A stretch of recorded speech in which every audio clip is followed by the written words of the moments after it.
Olá, como vai? Tudo bem? É um prazer recebê-los aqui em meu escritório, ainda que de uma maneira virtual, para conversar sobre um assunto que vem me acompanhando aí ao longo das últimas 2 décadas. Para falar sobre desenvolvimento de profissionais e, mais especificamente, hoje nós vamos falar sobre desenvolvimento de competências profissionais através de jogos em sala de aula. Meu nome é José Inácio, eu sou diretor de produto do IETEC, um instituto de pós-graduação aqui em Belo Horizonte. Nós trabalhamos com curso de especialização, MBA e curso de mestrado. Também sou consultor de empresas, eu sou sócio de uma empresa de consultoria na área industrial e o nosso foco na empresa é trabalhar a melhoria contínua dos processos e dos resultados através das pessoas. A nossa proposta, né, nos nossos trabalhos de consultoria e desenvolvimento profissional é transformar conhecimento em resultados.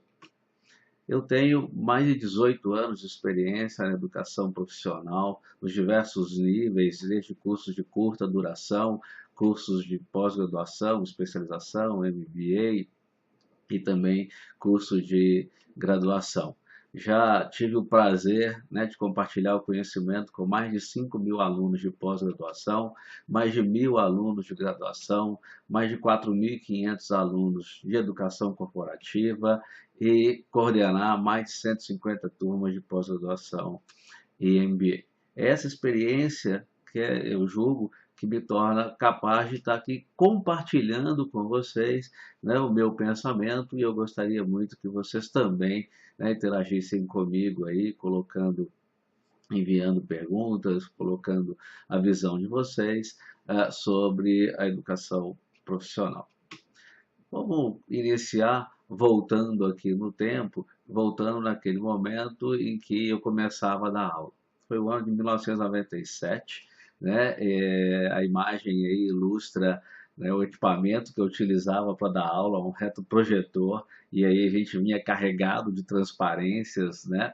Aquelas transparências que você tinha que colocar lupa para ver de tanta informação que tinha, mas aquele era o método que a gente tinha naquela época. Depois eu passei para dar aula na graduação, no ano de 2003. Dei aula por 6 anos na faculdade Estácio de Sá. Foi um prazer, né, ter relacionado com os mais de 1.000 alunos que eu tive lá. E, por fim, a gente chega, né, no momento atual. Eu continuo dando aula, como eu expliquei para vocês, e eu fiz questão de trazer essa imagem da sala de aula, porque ela ilustra parte dessa evolução. A gente saiu lá da época do retroprojetor e agora essa área que está demarcada aí é uma lousa eletrônica. Com esse aparelhinho que está ali indicado pela seta, né, bem no canto da tela, eu consigo gravar as minhas aulas, eu consigo navegar pela internet na própria tela, eu consigo fazer observações do próprio slide, pegar essas observações, gravar na hora e disponibilizar para os alunos no nosso ambiente virtual de aprendizagem. Então, é uma evolução e eu pude participar, né, de parte desse momento onde a tecnologia passou a nos ajudar mais dentro de sala de aula. Mas a tecnologia é importante, mas mais importante do que a tecnologia é a metodologia. Eu posso dizer que ao longo desses anos eu passei por um processo de transformação. Iniciei como um profissional que dava aulas. Era um profissional que era professor. E aí eu fazia aquilo como uma segunda profissão, eu fazia aquilo como uma segunda carreira que havia sido me dada a oportunidade de trilhar. E naquele momento, para mim, o ensino era o mais importante, minhas aulas tinham um grande volume de informação, eram aulas muito pouco participativas, eram aulas que hoje eu faço uma análise e julgo serem aulas maçantes. Mas para aquela época eu entendia que era o melhor que eu conseguia fazer.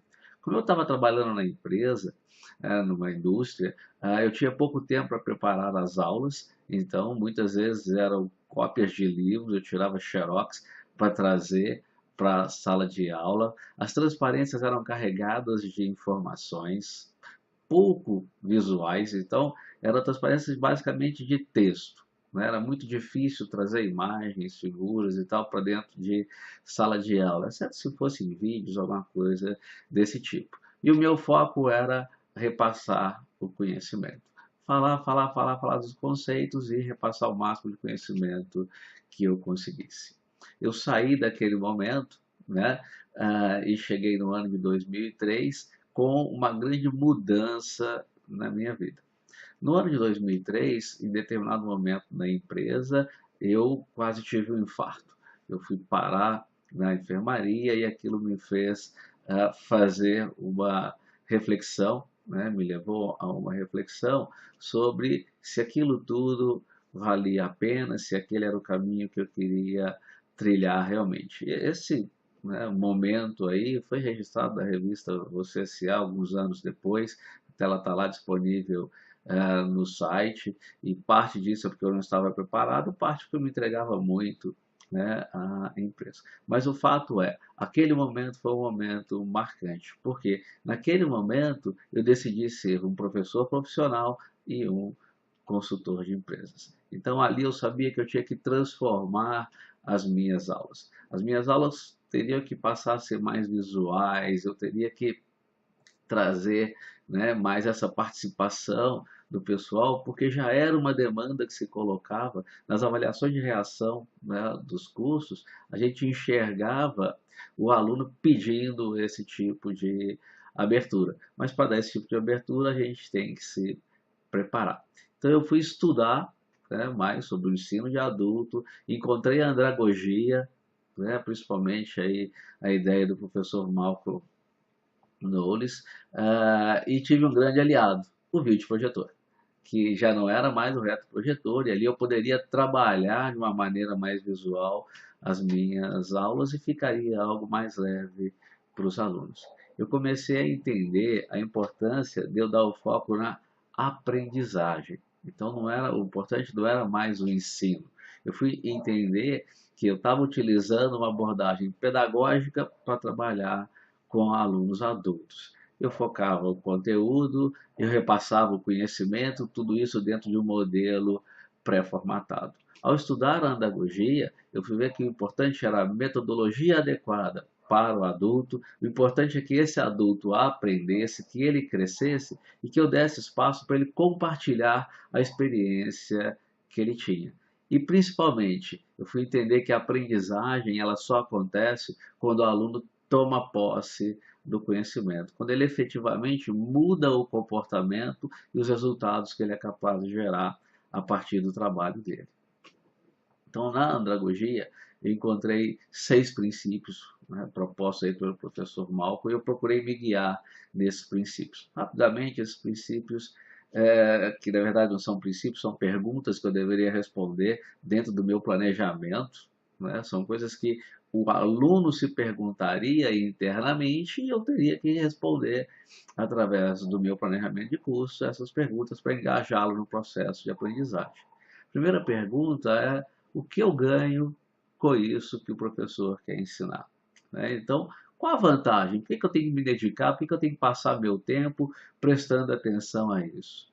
A segunda é: como que eu posso participar? Eu posso decidir meus caminhos? Afinal de contas, ele é um adulto e ele quer trilhar, né, o caminho que ele definir que é melhor para ele.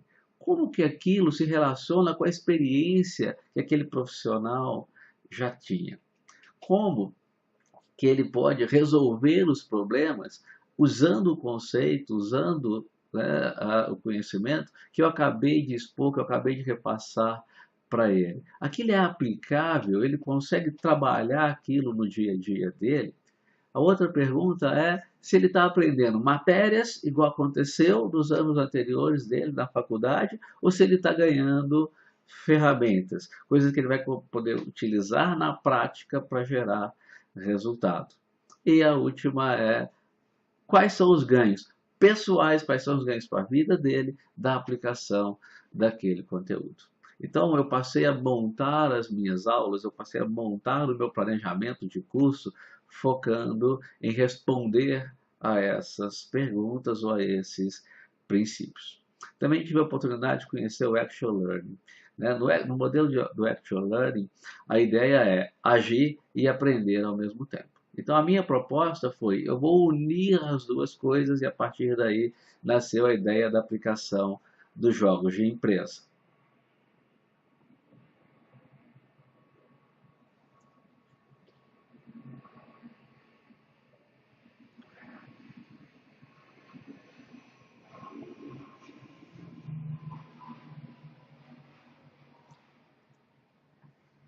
vocês estão vendo aí uma imagem de uma aplicação de um jogo, é uma fábrica de caminhões, em uma turma de pós-graduação, só para ilustrar, né, esse trabalho que eu estou falando da aplicação do jogo. Então, nesse processo de evolução, onde eu passei de alguém que ensinava para alguém que facilitava a aprendizagem, onde eu saí de um modelo de aula com grande volume de informação e pouco participativa, para um modelo de aula bastante participativa e colaborativa. Eu posso dizer que hoje eu sou um professor profissional. Eu me dedico àquela transformação que eu me propus ajudar o aluno a fazer.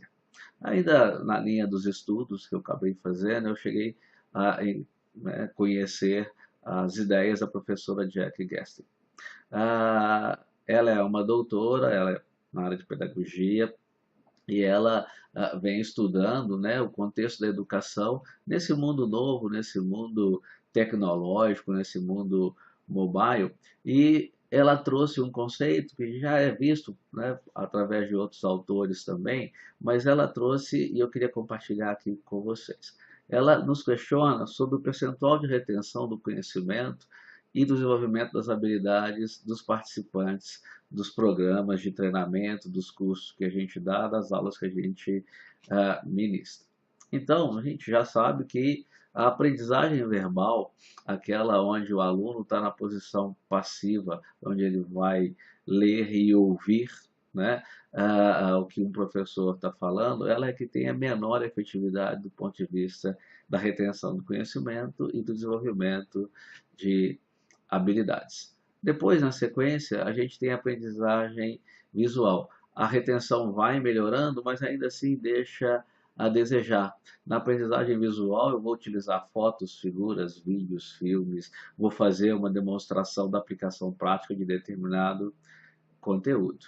E, por fim, a maneira mais eficaz de trabalhar a aprendizagem é através da aprendizagem na ação, onde o aluno participa ativamente da atividade. Ele simula a atividade ou ele ensina a atividade. E, ao tomar conhecimento disso, daí veio a nossa proposta de trabalho na nossa empresa de treinamento, na nossa empresa de consultoria e também no IETEC, nas nossas aulas, os cursos de pós-graduação. Aqui a gente tem um exemplo da aplicação de uma dinâmica, onde a gente utiliza a mágica, os alunos fazem um show de mágica. Aqui é, né, um exemplo daquela dinâmica de caminhões que a gente mostrou lá atrás. Esse é o resultado da produção que os alunos fizeram. Esse é um jogo computacional. Aqui é um jogo também realizado com os alunos sobre uma técnica que é utilizada no ambiente industrial. Aqui é uma fábrica de palitos. Então, nós começamos a trazer diversos tipos de jogos para dentro de sala de aula para fazer com que, horas, eles ensinassem atividades, simulassem atividade, participassem dessas atividades, conseguindo assim a maior efetividade no desenvolvimento profissional deles. Eu trouxe uma frase de um dos alunos que participou dos nossos cursos, onde ele coloca a visão dele sobre a utilização dos jogos. Então, ele coloca didática excelente, harmonizando com a utilização dos recursos didáticos, como jogos e vídeos, para fixar o assunto. Então, essa passou a ser a nossa proposta e a isso a gente passou a se dedicar. Afinal de contas, na nossa empresa, né, de consultoria e desenvolvimento de pessoas, a gente acredita que realmente, né, é possível transformar o conhecimento em resultados e o caminho é esse que a gente está aqui conversando com vocês. Pois bem, para a gente conseguir transformar o conhecimento em resultado, vencer esse que é um grande desafio, nós vamos ter que conseguir uma maneira de aproximar a teoria e a prática e, com isso, acelerar a geração dos resultados. A gente pode começar entendendo a empresa de uma forma genérica e dizer que ela é um órgão composto por 4 elementos: pela tecnologia, pelo ambiente, os processos e as pessoas. Desses 4, tem um que é chave, são as pessoas. Porque vão ser essas pessoas que vão definir os processos com os quais a empresa vai trabalhar. São essas pessoas que vão interferir positiva ou negativamente nesse ambiente onde a empresa está inserida, e são essas pessoas que vão trabalhar com a tecnologia ou que vão definir a tecnologia com a qual a empresa trabalha e que a empresa produz. Então, as pessoas, elas são o ponto-chave para essa transformação dos resultados. Eu preciso preparar essas pessoas para que elas compreendam o papel delas frente aos processos, ao ambiente e à tecnologia. Para isso, eu tenho que trazer a teoria e tenho que mostrar a aplicação prática dessa teoria. E aí eu trouxe uma frase de Paulo Freire aqui, a gente está falando de educação, né, não poderia deixar de citá-lo, onde ele coloca o seguinte: a teoria sem a prática vira verbalismo. Assim como a prática sem teoria vira ativismo. Então, a teoria sem a prática, blá blá blá. Assim como a prática sem teoria é um monte de movimentação, um monte de trabalho que talvez não gere resultado.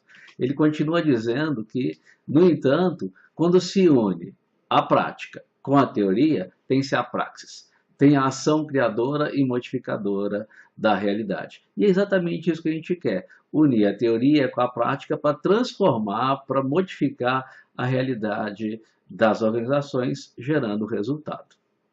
Então, a nossa proposta aqui na empresa é trazer a aprendizagem pela ação, desenvolvendo as competências que são necessárias para gerar resultado. Mas quando a gente fala em competências, não tem como deixar de falar do famoso chá das competências, né? Eu preciso trabalhar o conhecimento, aquela pessoa tem que ter o conceito, ela tem que saber do que eu estou falando, eu tenho que trabalhar a habilidade, ela tem que ser capaz de colocar aquilo em prática, aprender com essa experiência e continuar colocando aquele conhecimento em prática, e essa pessoa tem que querer fazer. E o que vai despertar nela o querer fazer é eu mostrar o motivo pelo qual ela tem que tomar determinada ação. Se aquele motivo fizer sentido, ela coloca em prática. Se eu tiver trabalhado bem o conhecimento, essa pessoa tem a maior chance de acertar.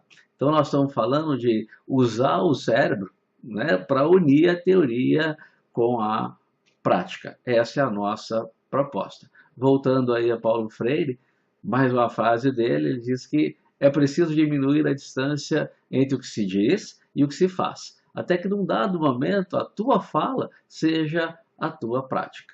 Então, eu vou estar falando aquilo que eu estou praticando. Essa é a minha proposta aqui com vocês. Eu estou falando aquilo que a gente faz. Então, eu conheço os conceitos, eu sei o que está por trás, mas eu também sei como colocar aquilo em prática para trazer resultado, no nosso caso, né, para o desenvolvimento dos profissionais. Diante de tudo isso que a gente está conversando aqui, uma pergunta natural de ser feita é: por que utilizar os jogos de empresa e as dinâmicas no desenvolvimento dos profissionais?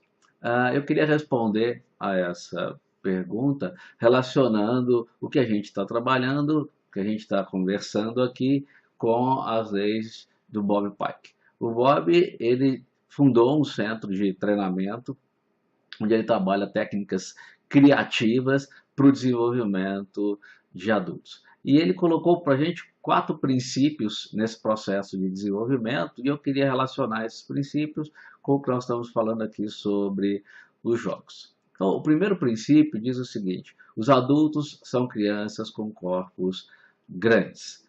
Nós somos competitivos por essência. Então, todos nós queremos participar de uma atividade lúdica. Se eu trago a competição para dentro dessa atividade lúdica, ela passa a ficar mais interessante.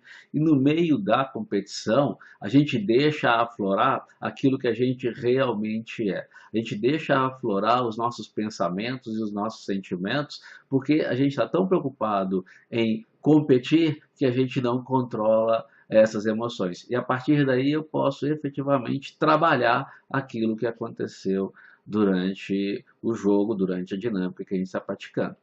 O segundo princípio diz assim: as pessoas não discutem seus próprios dados. Elas podem duvidar dos dados dos outros, mas o dela não. E os jogos geram um monte de dados a partir da atuação de cada grupo. E aí ele não vai questionar aquilo que ele acabou de gerar, aquilo que ele acabou de viver. E com isso, com esses dados, eu posso também fazer uma análise comparativa dos diversos grupos que participaram ali daquela atividade. O terceiro princípio, ele fala o seguinte: o aprendizado é diretamente proporcional à quantidade de prazer e alegria que nós temos. Então, se eu participo de uma atividade prazerosa, se eu sinto alegria em estar ali, a minha chance ou a minha retenção de conhecimento, ela é muito maior. A chance de eu transformar esse conhecimento em habilidade aumenta mais ainda, porque eu vou ter interesse em querer fazer. E quem não gosta de jogar? Quem não se diverte, né, em uma atividade lúdica, em um jogo bem estruturado e bem conduzido? O quarto princípio diz o seguinte: o aprendizado não ocorreu até que tenha havido mudança de comportamento. E aqui entra a grande vantagem dos jogos, porque eu posso ir criando rodadas, eu criar uma série de rodadas e eu vou aprendendo um pouco a cada uma dessas rodadas. Eu vou construindo, né, o meu conhecimento e eu vou desenvolvendo a minha habilidade na medida em que eu vou percorrendo o tempo. Então, quem está conduzindo ali a atividade tem que estar atento ao que está acontecendo e caminhando as discussões para que essa mudança de comportamento aconteça. Eu trouxe mais uma frase aqui, ela estava numa avaliação de reação em um dos cursos que a gente deu lá no IETEC, curso de pós-graduação, e o Davidson diz o seguinte: o professor criou formas de trazer o conteúdo educacional em dinâmicas, deixando as aulas mais divertidas, fixadoras e aplicáveis. O que ele está fazendo é estar testemunhando tudo isso que a gente acabou de falar da aplicação das leis do Bob Pike. Nosso desafio, então, é qual? Criar um ambiente físico e psicológico que seja confortável, agradável e favorável, que desperte nas pessoas a disposição para rever os preconceitos dela, para enxergar novas possibilidades, para admitir que ela errou, pensar em caminhos alternativos, discutir com os colegas e, a partir disso, constrói-se, né, uma nova competência, né, ou aprimora-se uma competência já existente. Outra frase de aluno que comprova isso, também da nosso curso de pós-graduação do IETEC, é o seguinte: com a sua didática extrovertida, mas com muito profissionalismo, o professor vem revirando em nossas mentes valores muitas vezes perdidos pela automatização do ser humano. Então, ele participou de um jogo onde o que a gente fez foi fazer aflorar o pensamento, né, que eles tinham naquele momento, e aí a gente ia trabalhando aquilo com base no resultado que o jogo ia trazendo, até que eles percebessem por que mudar, como mudar e para onde mudar o pensamento que eles estavam tendo. É muito importante a gente conseguir estabelecer conexões que foquem as questões que afetam o futuro, os benefícios que eles vão ter quando conseguirem fazer esse processo de modificação. Então é isso que vai levá-lo a querer colocar em prática ou não o que a gente estiver trabalhando ali naquele momento.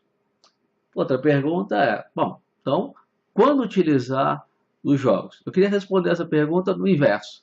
Seria quando não utilizar os jogos e as dinâmicas no desenvolvimento dos profissionais. Só tem uma situação: quando os participantes não sentem vontade de aprender.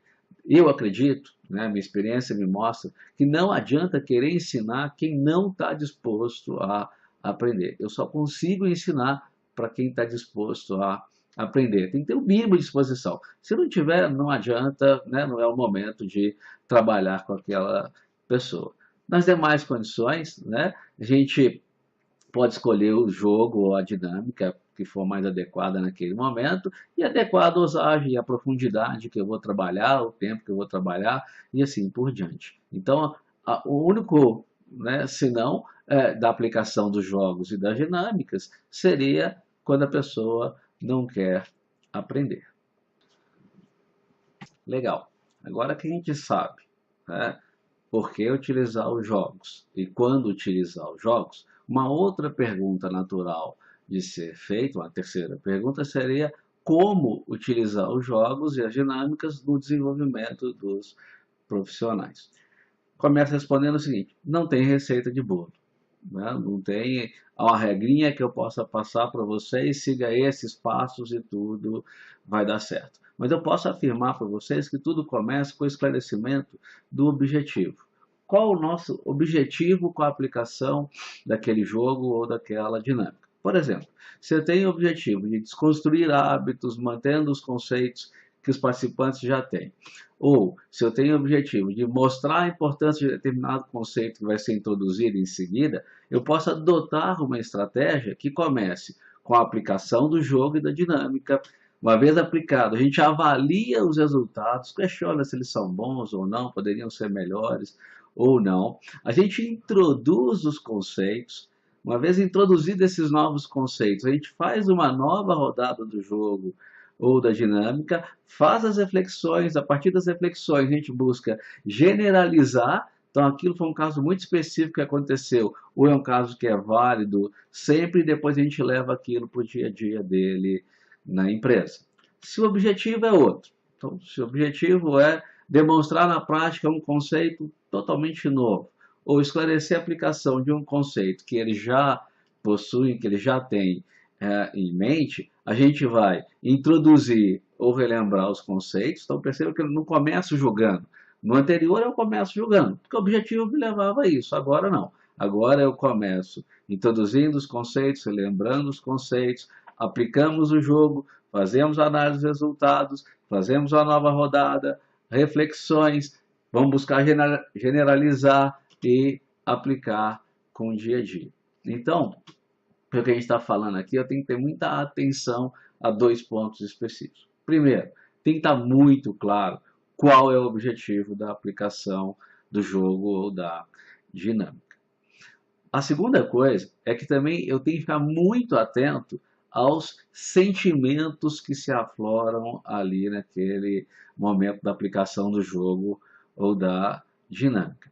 O caminho é um caminho longo. Então, na medida que vai percorrendo, né, o tempo, vai passando o tempo, os sentimentos vão aflorando, as pessoas podem travar por medo de perder, elas podem começar a sabotar a aplicação do jogo ou da dinâmica, porque não querem parecer que são os derrotados. Tem algumas pessoas que não querem fazer as coisas porque, dependendo do resultado, elas podem começar a receber alguns rótulos. Tem pessoas que se frustram porque não conseguiram, então ela acha que ela está num nível bem superior àquele nível que ela realmente está. E aí, na hora que ela percebe que ela não conseguiu gerar resultado, ela se frustra.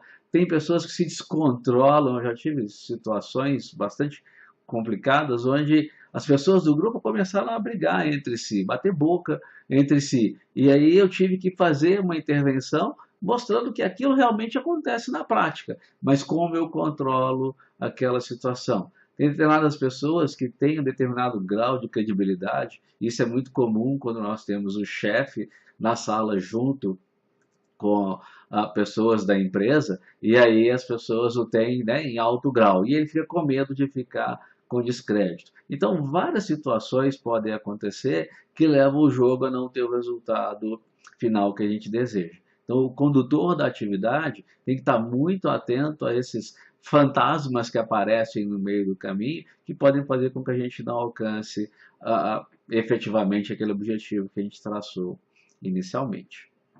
Eu gosto muito dessa frase do Henry Ford, não é porque ele é da indústria, não, né? Mas fala o seguinte: o insucesso é apenas uma oportunidade de começar de novo com mais inteligência. Isso tem tudo a ver a aplicação dos jogos e das dinâmicas, porque a cada reflexão que eu faço, né, eu tenho a oportunidade de aprender com aquilo, praticar novamente e buscar não errar naquilo que eu errei anteriormente. Isso tudo, né, já é conhecido. Quem trabalha aí com a aprendizagem vivencial tem lá o ciclo de aprendizagem vivencial. Então, esse ciclo tem 5 passos. Eu faço uma vivência, as pessoas relatam a experiência delas, o grupo faz uma reflexão, busca generalizar aquilo. Então, realmente, aquilo não foi nada muito específico daquele grupo. Isso é possível ser generalizado? Ok, mas e na prática?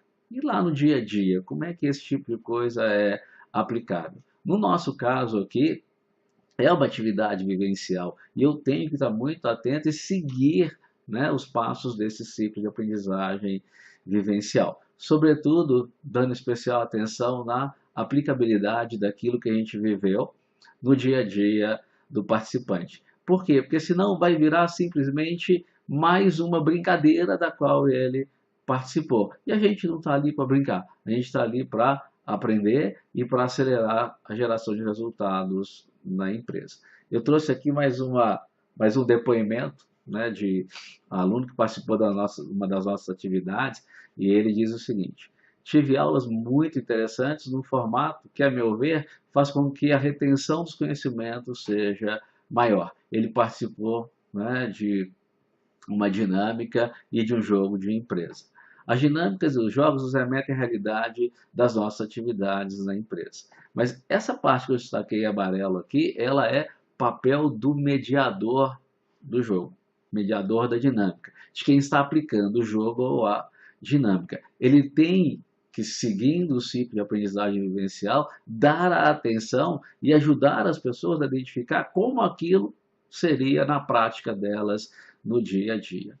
O ciclo de aprendizagem vivencial é um momento em que todos ganham. Porque quando a gente começa a fazer as reflexões sobre o que aconteceu, a gente começa a entender se aquilo é válido em todas as situações, ou em quais situações aquilo não é válido, como que aquilo no dia a dia, né, é aplicável, eu saio daquele momento de competição, onde talvez um ou dois grupos tenham vencido, e já que está todo mundo ali para aprender, eu faço com que o aprendizado seja socializado entre todas as pessoas que estão ali. A essência dessa atividade é saber que ninguém é melhor que ninguém e que todos têm algo a contribuir com as visões sobre o que aconteceu, sobre os erros, sobre os acertos. Nesse momento, eu compartilho experiências, seja a experiência que eu vivi no jogo, seja a experiência que eu estou trazendo de fora, estou trazendo a minha empresa, da minha vida.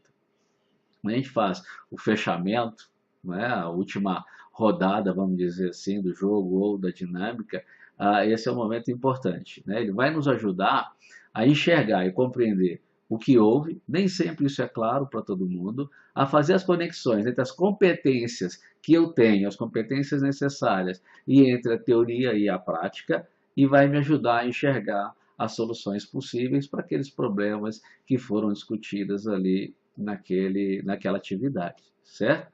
Por fim, cada um tem que tirar suas próprias conclusões. Nesse momento, é o momento em que ele internaliza e, a partir dali, ele vai gerar efetivamente a mudança no comportamento dele para gerar melhores resultados no dia a dia dele ali. Quando a gente aplica, né, os jogos e as dinâmicas, a gente tem que ter um ponto de atenção muito forte, por isso que está assim, né, berrando aí na tela de vocês. O jogo ou a dinâmica não são o elemento central. O jogo e a dinâmica é apenas uma ferramenta a serviço do processo de aprendizagem. A gente tem que ficar atento, muito atento, para que a gente não tenha o jogo pelo jogo, para que não tenha mais uma brincadeira, né? O objetivo é ter o jogo como algo que complemente o processo de aprendizagem, sendo elemento de motivação, de quebra ou teste de preconceitos que eles tenham, troca de experiências, integração entre as pessoas, entre as áreas de uma empresa, por exemplo. Então, fiquem muito atentos, né, se forem aplicar um jogo ou uma dinâmica. Ele não é o elemento central. Eu trouxe aqui uma declaração, né, um testemunho de um aluno também, onde ele coloca que foi muito boa a ideia de utilizar mágicas e jogos como recursos que complementam as aulas.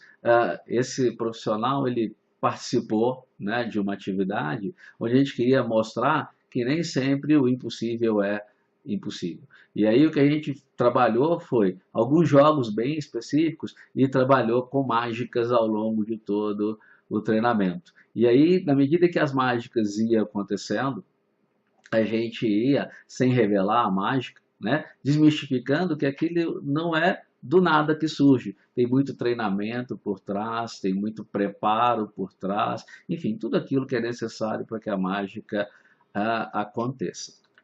Uma outra pergunta que normalmente é feita quando a gente, né, trata do assunto jogos de empresa e dinâmicas é sobre quais são os tipos de jogos de empresa e dinâmicas que a gente pode utilizar no desenvolvimento de profissionais. Sem querer entrar muito aqui nessa tipologia e tal, a gente pode falar que de uma maneira geral, a gente tem jogos estruturados, semi-estruturados e não estruturados. Jogos estruturados são aqueles que têm todas as regrinhas já prontinhas, certinhas, já tem muito bem definido qual é o caminho que vai ser seguido. Os jogos semi-estruturados são aqueles que têm, né, as regras básicas definidas, têm os caminhos básicos que devem ser trilhados, mas com o transcorrer do jogo, a própria situação pode levar, né, a novos caminhos, a caminhos que não estavam previstos inicialmente. Já no caso dos não estruturados, o próprio nome já fala. São jogos que a gente sabe como começa e não sabe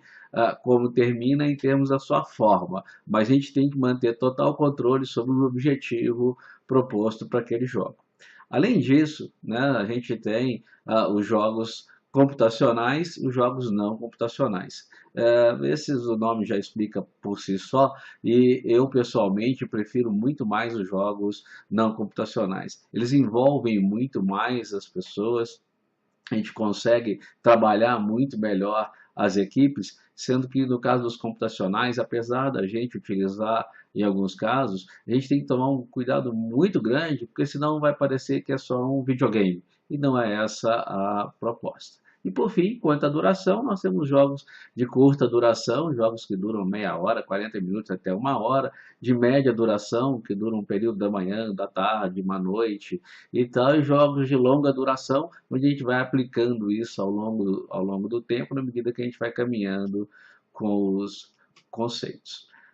Os tipos de jogos e dinâmicas, né, bem como as modalidades de aplicação, elas vão variar de acordo com os objetivos, com as competências a serem desenvolvidas e com o tempo que a gente tem disponível para a atividade. Como eu falei anteriormente, não tem como estabelecer uma regra geral.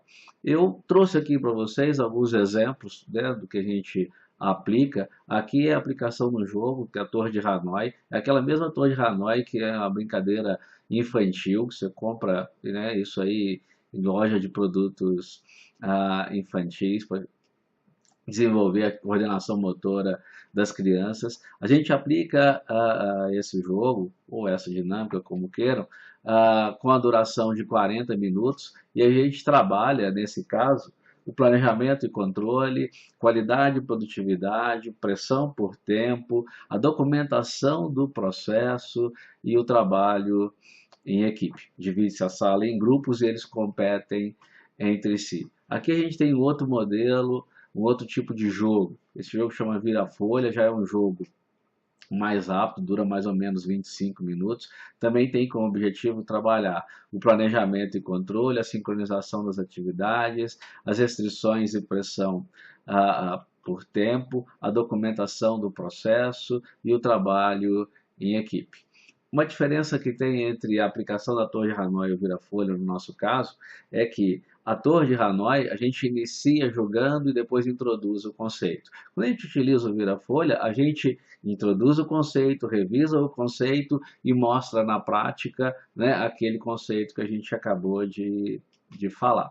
Aqui tem outro exemplo, essa é uma dinâmica que a gente faz, onde os alunos são levados a fazerem um show de mágica para os próprios colegas. Isso tem uma duração de 4 horas, porque eles precisam treinar, eles vão aprender a fazer as mágicas e a partir disso eles vão praticar, eles vão documentar como a mágica é feita, eles vão ver quem tem habilidade entre eles, né, para executar determinado tipo de mágica. Então, um tem mais habilidade com corda, o outro tem mais habilidade com moeda, o outro tem mais habilidade com baralho. Então, cada um, né, vai avaliar as habilidades que tem e depois apresenta para a turma inteira. O que a gente quer trabalhar nesse jogo? O planejamento, o controle, a avaliação dessas competências que eu acabei de dar exemplo agora, a pressão por tempo, porque eles têm um tempo para isso, eles têm um tempo para apresentar também, a documentação do processo,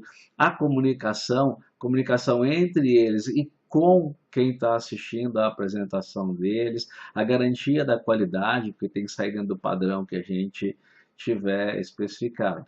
Aqui outro exemplo, a gente já tocou nesse jogo anteriormente, que é da fábrica de caminhões. A aplicação desse jogo ela dura mais ou menos 6 horas e lá a gente vai trabalhar um número maior de habilidades. Planejamento e controle, custo e produtividade, a pressão pelo tempo, integração entre as diversas áreas de uma empresa, porque eles são divididos entre áreas, a documentação dos processos, a relação chefia, liderança, o que é ser chefe, o que é ser líder, quando ser chefe, quando ser líder, a eliminação dos desperdícios que existem nos nossos processos, o trabalho em equipe. Então esse já é um jogo mais elaborado e durante a aplicação do jogo a gente vai trazendo uma série de situações onde eles vão vivenciando conceitos que eles já têm marcados com eles. Esse é um exemplo de um jogo computacional, esse é um jogo mais longo, é um jogo que trabalha a teoria das restrições, trabalha os gargalos dos processos, dura 12 horas, e esse jogo a gente dá um pouquinho de teoria, pratica no simulador para ver o que acontece. Dá mais teoria, de novo pratica, e assim a gente vai fazendo, e como é um jogo de longa duração, eles têm atividades que eles acabam fazendo em casa. Então, eles levam para casa e já voltam com soluções para serem implementadas no simulador. A gente quer testar planejamento e controle, a questão dos gargalos e da produtividade, a pressão por tempo, planejamento financeiro, trabalho em equipe e outras competências que a gente tem também. Enfim, eu trouxe só esses exemplos, mas é importante a gente saber que não existe regra. Na verdade, eu posso até dizer que existe uma regra, é não ter regra. Né? Não ter regra para saber qual é o melhor jogo. Então é importante que o jogo tenha regras básicas para todo mundo, né, se conduzir ali, muitas vezes até regras éticas, né, a gente tem que trabalhar isso, mas tirando essa situação, não tem como afirmar que A ou B é o melhor em relação ao outro. Cada caso vai ser um caso diferente. Né? Veja que alguns exemplos eu falei que eu utilizei jogos bastante simples, como a Torre de Hanoi, como Vira-Folha, que eu vou ali numa loja de produto infantil e compro. Outros jogos são jogos um pouco mais estruturados, né? Mas também não exigem nenhuma grande produção. A gente desenvolve com base naquele objetivo, como foi no caso lá, né, da fábrica de caminhões, como é no caso do show de mágica, e aí a gente vai criando dentro do contexto que melhor convém diante do objetivo que a gente quer atingir no final. O último jogo que eu mostrei, ele já é um jogo mais elaborado, é um jogo mais caro, é um jogo computacional, né? Não fomos nós que desenvolvemos, mas é um jogo que permite que a gente vá passo a passo colocando um conceito que ele é simples, mas que a aplicação dele não é fácil. Então, sem o jogo, eu ia entender, compreender aquilo que foi exposto, mas na hora de eu colocar em prática, há uma série de pequenos detalhes que eu teria que levar em consideração, que o jogo me ajuda a enxergar. Bom, chegando para o final, a pergunta interessante seria, né? Quais são os benefícios, então, de se usar esses jogos e dinâmicas? Podemos falar, o primeiro deles vem de uma frase de Thomas Fuller, né? Ele dizia o seguinte: o conhecimento é um tesouro, mas a prática é a chave para obtê-lo. Então é a oportunidade de eu colocar o conceito em prática. E é legal que ele colocou essa frase para nós lá no século XVII. Ele viveu de 1608 a 1661 e lá ele já tinha essa visão. Além disso, a aplicação do jogo permite criar conexões entre a teoria e a prática, criar essa ponte e ela me leva a resultados melhores. A aplicação do jogo e da dinâmica pode promover uma mudança de pensamento, uma mudança de comportamento a partir da própria experiência e dos resultados que estão sendo obtidos. Também, na hora que eu estou praticando o jogo, a dinâmica, eu consigo visualizar cenários e começar a enxergar soluções que até então eu não via. Além disso, né, os jogos e as dinâmicas, eles têm como objetivo desenvolver a criatividade, desenvolver o espírito inovativo. Em diversos momentos, eles têm que colocar a criatividade à tona e trazer soluções que não estão explícitas, não foram pensadas, e cada grupo traz uma diferente e um aprende com o outro. Outro benefício, né, é desenvolver a capacidade de superar os obstáculos para conseguir chegar nos resultados. Então, ele já passa a não ter medo mais. Ele passa a saber que ele pode ousar, desde que ele controle determinadas variáveis do processo. Um outro ponto que é bastante interessante é aprender a lidar com as frustrações. Nós estamos expostos a frustrações aí o tempo inteiro, e nem sempre a gente sabe lidar com aquilo. Muitas vezes a gente deixa aquilo nos desmotivar e a partir dali eu passo a não ter mais o mesmo empenho, muitas vezes até sem alcançar o resultado. Um item que também é interessante, né, e muitas vezes eles expressam isso de uma maneira bem clara, é que tem que aprender a lidar com a pressão. Seja a pressão do tempo, seja a pressão do colega, seja a pressão do condutor, né, do jogo. Então a gente cria um ambiente que os pressiona para que ele desenvolva a capacidade de manter-se centrado, consiga internalizar aquela pressão sem deixar aquilo afetar o desempenho deles. Outro benefício, né, são trabalhos em grupo, então esse benefício é interessante porque ele vai fazer com que a gente relacione melhor com as outras pessoas, né, a gente se veja nessa condição, e que a gente aprenda a trabalhar em equipe. Outro benefício interessante é melhorar a performance frente aos desafios e desvios do processo. Em decorrência de tudo aquilo que eu fiz anteriormente, da análise, dessa absorção, da frustração, então eu consigo, a partir disso, melhorar, né, o meu desempenho. Eu trouxe, para fechar essa história aí dos benefícios e voltar na educação de adulto, uma frase de Eduard Lindemann, que é o cara que cunhou essa frase, né, em 1926. Ele escreveu um livro que é o significado, né, da educação de adulto, e essa frase diz o seguinte: a educação de adultos representa um processo através do qual o adulto se torna consciente de sua experiência e avalia. Para fazer isso, ele não pode começar a estudar disciplinas na esperança de que algum dia essas informações sejam úteis. Pelo contrário, ele começa dando atenção às situações onde ele se encontra, a problemas que trazem obstáculos para a autorrealização.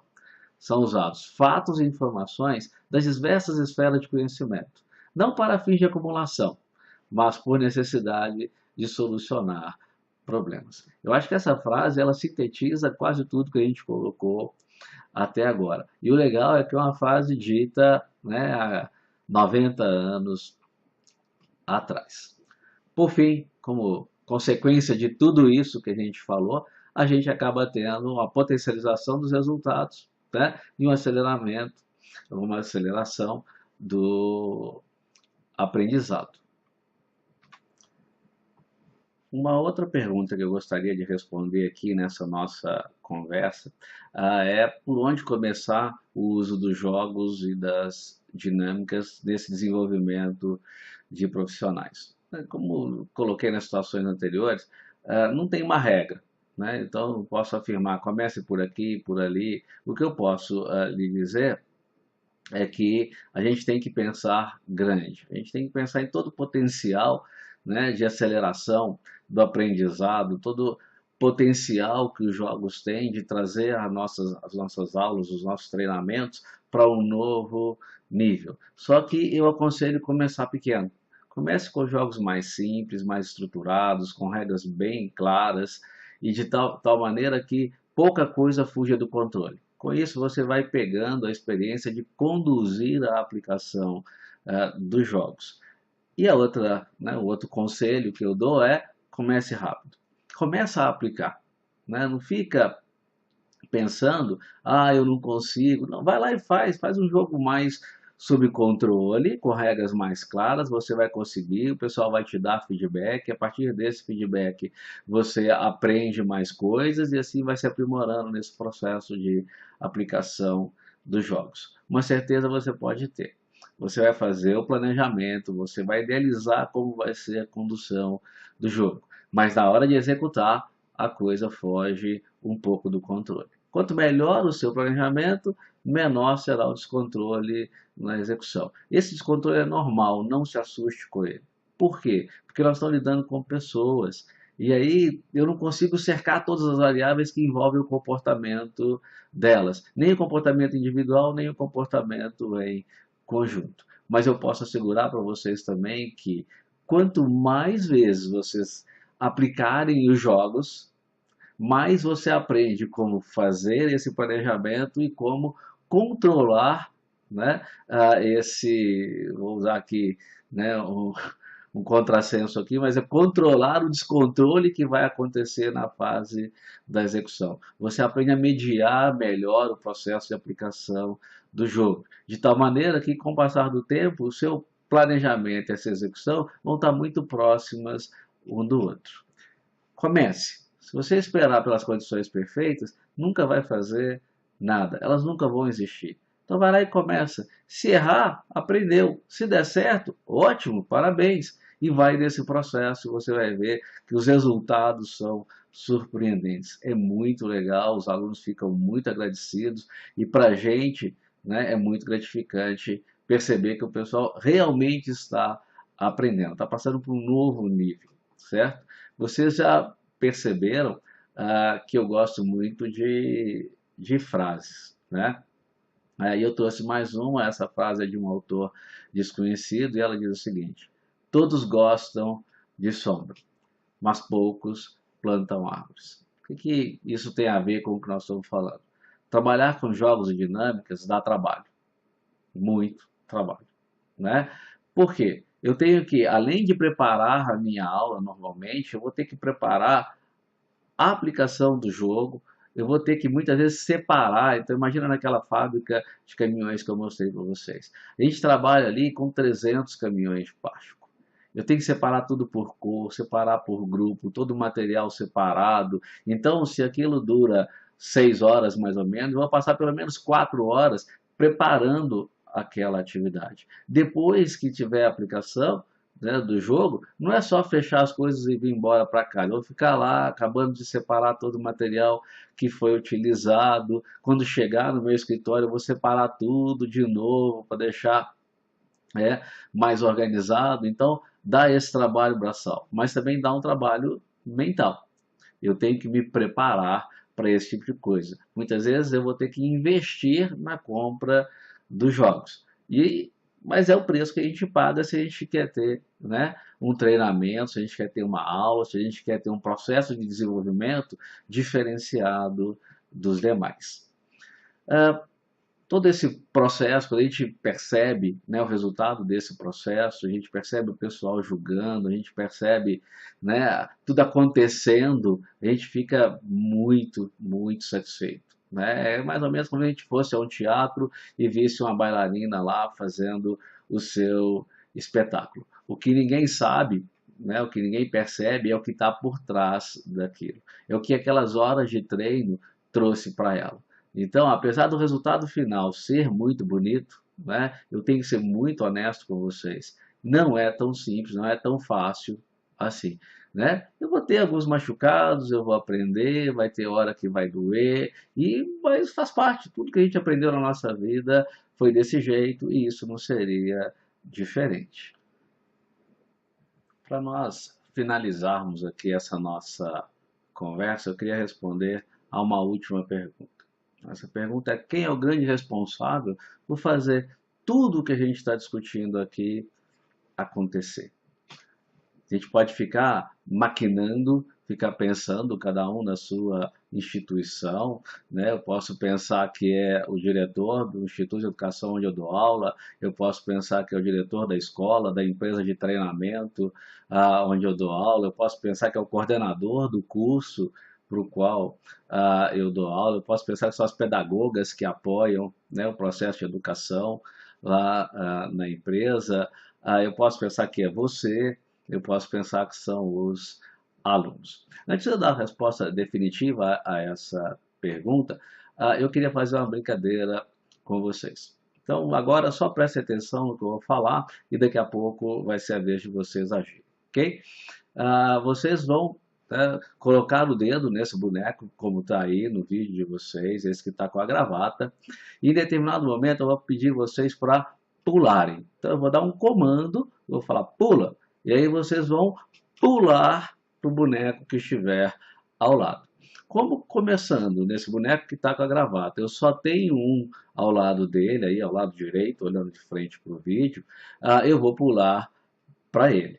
Depois eu vou dar um novo comando. E aí eu tenho liberdade de escolha.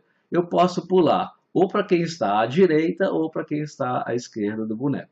Eu posso pular para essa bonequinha que está aí, ou eu posso voltar para onde eu estava, né? Sempre para um boneco imediatamente ao lado daquele onde estava o meu dedo. A movimentação de vocês ela é livre. Vocês vão andar para onde vocês quiserem, mas sempre ao meu comando, ok? Então, vamos começar. Por favor, coloquem o dedo de vocês aonde está esse boneco. Podem colocar o dedo aí na tela do computador mesmo, não vai arranhar, não vai estragar, né, o computador de vocês. Então, coloquem o dedo lá, por favor. Muito bem, colocaram? Então, o que nós vamos fazer? Eu vou dar o comando e ao meu comando vocês fazem a movimentação. Lembrando que vocês não vão tirar, até o final, vocês não vão tirar o dedo da tela, ok? Vocês vão mover sempre o boneco que estiver imediatamente ao lado daquele onde está o seu dedo. Então, vamos começar.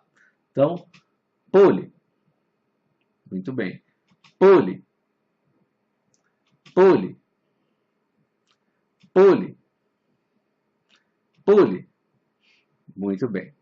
Então, mantenha o dedo aonde você parou, ok? Não tira o dedo daí, por favor.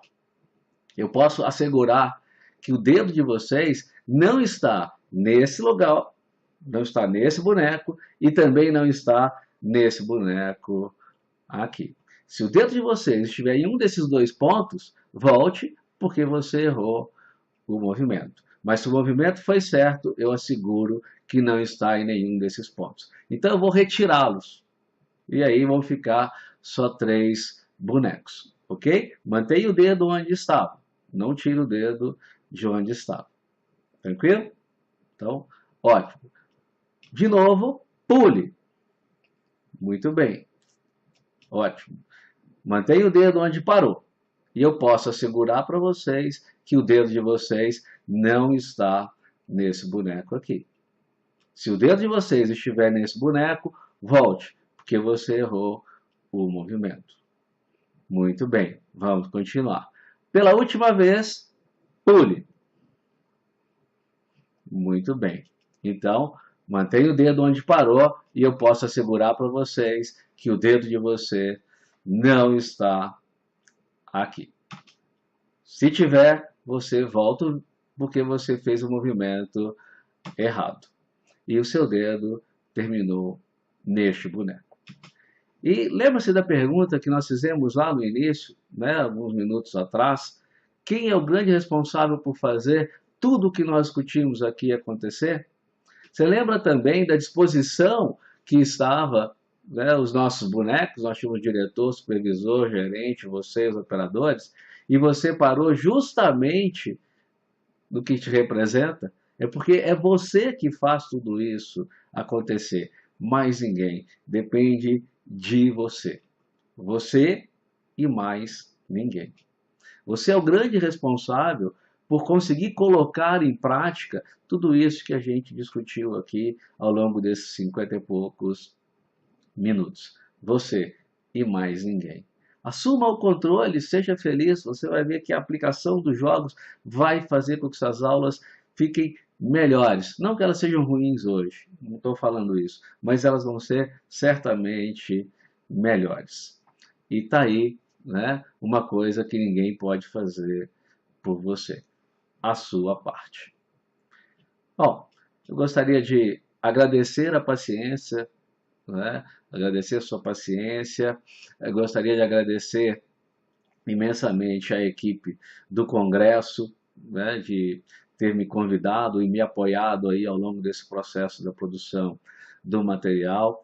Eu me coloco à disposição de vocês através do meu e-mail, ele está aí na tela de vocês, do meu telefone, do meu LinkedIn. Qualquer dúvida, qualquer contato que vocês queiram fazer, né, na hora de aplicar os jogos, se tiver algum tipo de dúvida, faça contato comigo, vai ser um prazer interagir com vocês, né? Assim como foi um prazer estar aqui ao seu lado ao longo desses 50, 60 minutos de palestra aqui. Mais uma vez, muito obrigado pela sua paciência, um grande abraço e espero te encontrar aí pelo caminho da vida. Até logo.